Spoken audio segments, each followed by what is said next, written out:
Não sei se o Brasil será o campeão, mas este jogo ficará para a história. Um confronto cheio de reviravoltas em que o vilão se tornou herói em poucos minutos, em que o técnico foi o protagonista ao tomar decisões que no momento talvez apenas ele teria tomado. Partida que cravou a grandeza de jogadores, pouca mídia, mas muito futebol. Quando poucos acreditavam, o Brasil virou o jogo nos acréscimos, na raça, na camisa, na vontade. Nesse vídeo eu vou te contar detalhadamente o que você talvez não viu no jogo entre Seleção Brasileira 2 e Japão 1. Antes do primeiro minuto, um erro de Alisson. Paquetá desarma bem. Logo a primeira finalização do Brasil, Casemiro tenta um passo de letra, erra, mas Bruno recupera e chuta. A bola desviada vai pra fora. O homem chamou a torcida e ali já demonstrava que seria o cara do jogo. Danilo erra a passe, outro spoiler do que viria a seguir, mas dessa vez Marquinhos recupera bem. Até os 5 minutos o Brasil manteve a posse, enquanto o Japão mal conseguiu tocar 2 passes seguidos. Aos 6 minutos, em lançamento para a área, o goleiro japonês se complicou. A verdade é que o Japão até então mostrava um nervosismo extremo, com passes errados e decisões mal tomadas. Estavam todos lá atrás, com a bunda dentro do gol,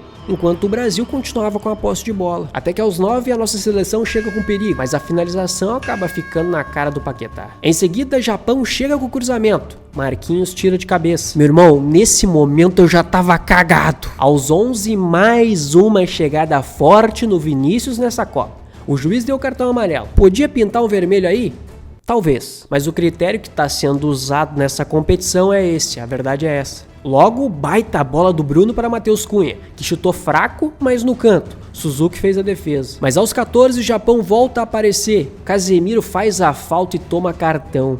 Cartão muito marcante, porque pendurou o volante durante o jogo inteiro. Kamada chuta na barreira. Ainda bem. Eu não sei o de vocês, mas o meu coração já tava na boca. O jogo muito tenso, velho. Ainda mais que depois dos 15, os japoneses começaram a ter mais a posse de bola. Começaram a gostar do confronto. Aos 20, com a bola recuperada do Douglas, Vini tenta o cruzamento, mas não encontra ninguém. E quem disse que o Japão não ia ter medo, ia vir pra cima, tava completamente errado. Os caras botaram o time dentro do gol. Aos 22, em boa jogada do Cunha, era uma falta clara para o Brasil. E o árbitro nada marcou. Inclusive o japonês já tinha cartão. Como é ruim essa tal de parada para hidratação, pelo amor de Deus! Aos 26, mais um escanteio do Japão, após a chegada em que Gabriel Magalhães cortou. Até que Danilo erra um passe simples. Caixu Sanô leva a bola, passa facilmente pelo Casemiro e chuta no canto do Alisson. 1-0 para o Japão. Lembrando, o autor do gol já tinha cartão e talvez até poderia ter sido expulso com a falta em Cunha e Vini, mas o árbitro deixou ele em campo. Nesse momento, o Casemiro também já tinha cartão. Alguns disseram que ele não fez a falta por causa disso. Sinceramente, eu acho que foi lentidão mesmo. E agora a coisa tava feia. A seleção brasileira mal conseguia criar quando o jogo tava empatado. Imagina agora. Aos 32 minutos, falta para o Brasil. Paquetá cobra na área, mas Marquinhos não consegue cabecear. Era possível perceber que o Brasil sentiu muito o gol. Os nossos 11 estavam completamente cagados. Os passes errados deixavam isso claro. A expressão facial, o rosto de cada jogador também. Aos 39, esse toque do Casemiro o resumiu no jogo até então, completamente desligado da partida. Em seguida, mais um choque entre 2 brasileiros. E isso aconteceu umas 3 vezes no primeiro tempo. Os caras se batiam entre eles, era uma coisa horrível de assistir.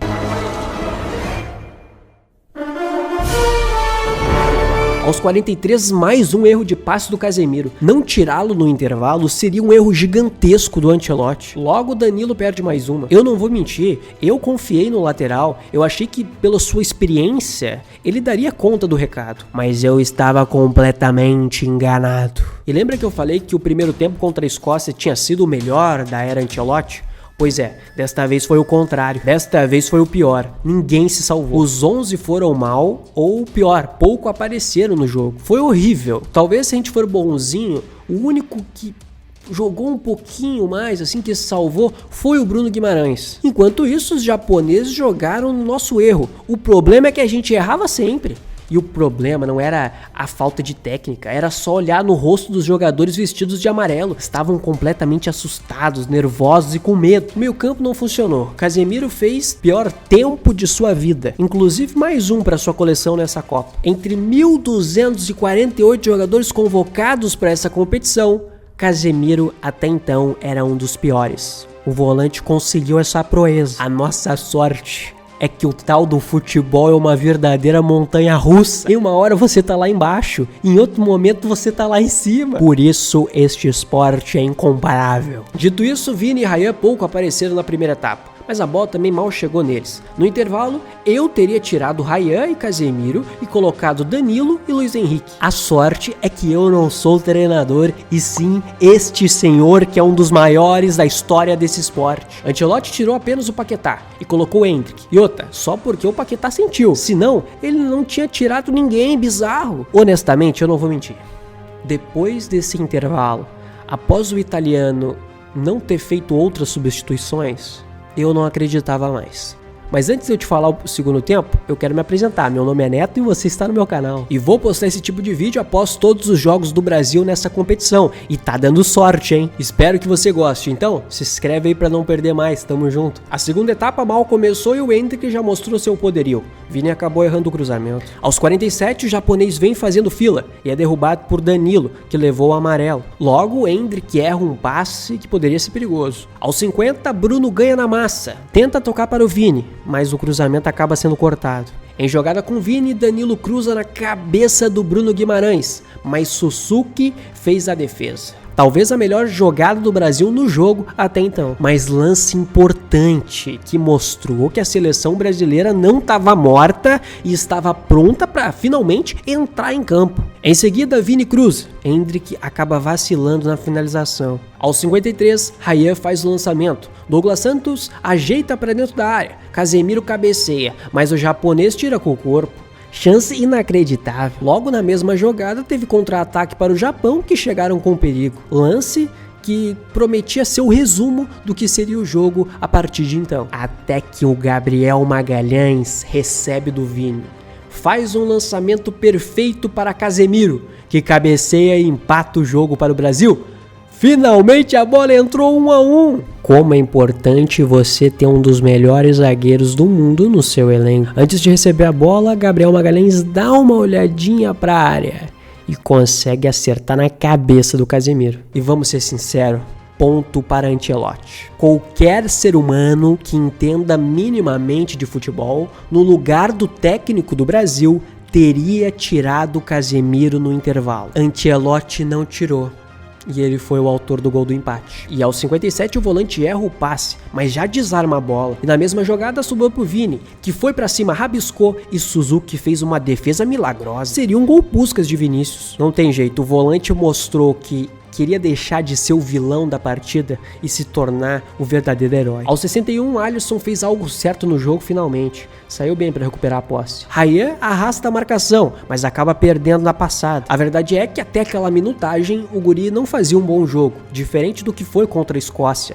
Ele não estava bem, mas novamente ponto pro italiano, que confiou no Ryan e deixou ele jogar os 90 minutos e ele acabou sendo importantíssimo para a virada. Aos 63, o Eda chega com perigo, finaliza e Alisson defende em 2 tempos. Saiu Matheus Cunha e entrou Martinelli. Outra decisão que poucos seres humanos do planeta fariam: tirar um dos artilheiros da seleção na Copa para colocar o Martinelli. Ok, o Gabriel entrou bem nos últimos jogos, mas tirar o Cunha tão cedo? Olha, eu não consigo entender a cabeça do italiano, mas deu certo de novo. Pô, isso aqui não é pênalti não. Endrick sobe e é derrubado com um empurrão nas costas. Detalhe, a transmissão da FIFA mal mostrou o lance. Depois da pausa para hidratação, Vini erra o passe, mas Martinelli faz uma boa falta que impediu o ataque japonês. Em seguida, em boa jogada do Endrick, Vini erra o passe de novo. Aos 73, mais um bom lançamento do Magalhães. Ryan cabeceia no adversário, mas ali a gente percebia uma evolução do garoto na partida. Ele já começava a aparecer mais. Desta vez mais calmo, ele estava começando a mostrar o que é capaz. Beleza, o Neymar acabou não entrando no jogo, mas é impossível negar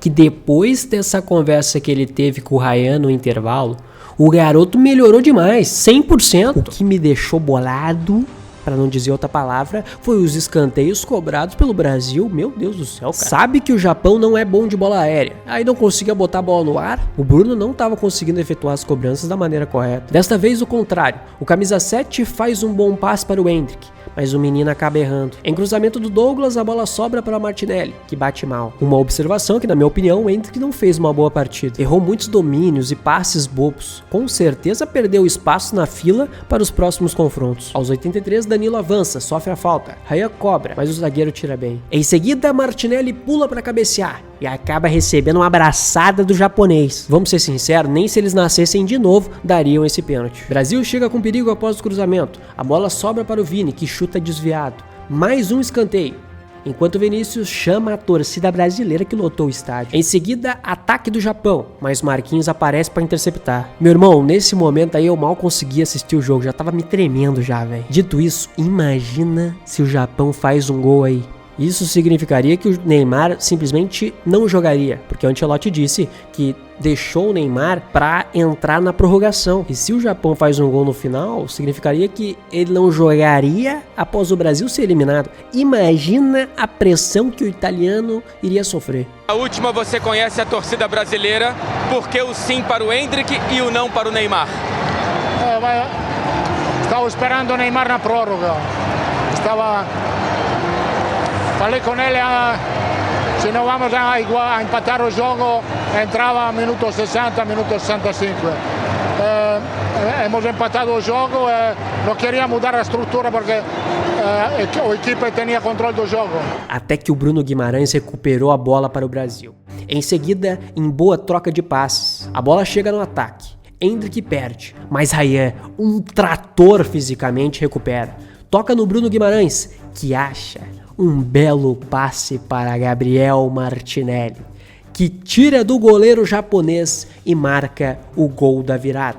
2-1 para a seleção brasileira de futebol. O que eu comemorei não tá escrito. Diferente do Ancelotti, que ficou imóvel e olhou como quem diz: eu entendo deste esporte. Nesse vídeo deu para notar a visão de jogo que teve o tal do Bruno Guimarães. Foi bem demais com essa assistência. Outro fator que é possível notar neste lance é o fake chute do Bruno, que acaba enganando o zagueiro japonês e abre o espaço para o Martinelli receber. Claro, esse domínio orientado do Martinelli foi demais. Baita golaço brasileiro. Aos 98, novamente o professor nos prejudicou. Martinelli ia ficar na cara do gol e o juizão, afobado, em vez de dar a vantagem, marcou a falta. Mas felizmente a gente não precisou, porque depois de um acréscimo longo, o juiz finaliza o jogo e o Brasil está nas oitavas de finais da Copa do Mundo 2026. Após um jogo maluco, com muitas reviravoltas, e o que crava que a gente já sabia: o senhor Carlo Ancelotti, um dos maiores técnicos da história, entende muito desse esporte. Pegou 11 jogadores que estavam completamente cagados e nervosos e mudou a mentalidade dos caras no intervalo. E praticamente participou dos 2 gols do Brasil. Claro, não foi ele que finalizou, mas ele deixa o Casemiro em campo após fazer a pior partida de sua vida e ele vai lá e empata o jogo. Coloca o Martinelli no gramado e o guri vai lá e vira. Fabuloso! O que ele falou no vestiário pra vocês, cara? Porque tava ali, naquele momento, tava 1-0 pro Japão. O Brasil até que não tava jogando mal, mas perdendo o jogo, 45 minutos pra resolver. Ele é um cara surreal. Não é à toa que ele ganhou tudo que ganhou na vida dele. Ele só deu confiança ali pra gente, falou que a gente ia fazer o gol de empate, ia virar o jogo. Não importava qual minuto a gente fizesse o gol, era pra continuar na partida, confiante. E você vê no body language dele o quão tranquilo ele é, e ele passa essa confiança pra gente, então é muito bom trabalhar com ele. Após um primeiro tempo patético, é difícil cravar os 5 melhores da seleção brasileira no jogo. Mas eu vou com Douglas Santos, que fez mais uma partida segura e autor do feijão com arroz mais belo deste mundo, o simples bem jogado. Muito obrigado. Que jogo foi esse, Douglas Santos? Pelo amor de Deus. Quando acabou o jogo ali, eu falei pro Everton, pro Gabriel Magalhães, que sem sacrifício não tem testemunho. Então, eu acho que o testemunho da gente nesse jogo vai estar sendo bonito.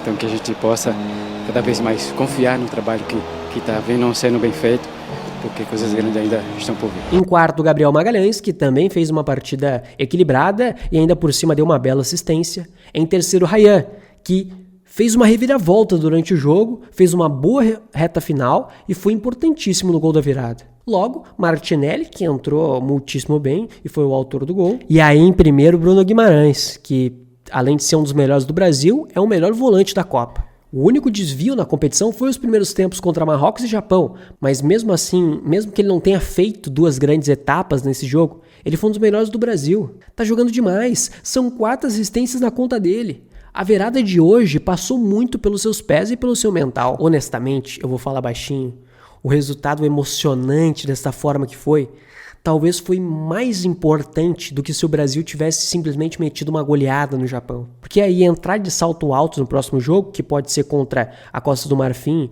ou a Noruega, é perigoso. Então foi um resultado importante para tirar um pouco desse nervosismo e para os jogadores acreditarem até o último segundo em cada partida daqui para frente. Porque a nossa camisa é muito pesada. E, meu amigo, dá para ser campeão. Nós temos 5. Respeita. Ok? Você respeita. E é diferente, né, ver, com todo respeito, um japonês falando assim da seleção tão vitoriosa. Então, acho que mais do que...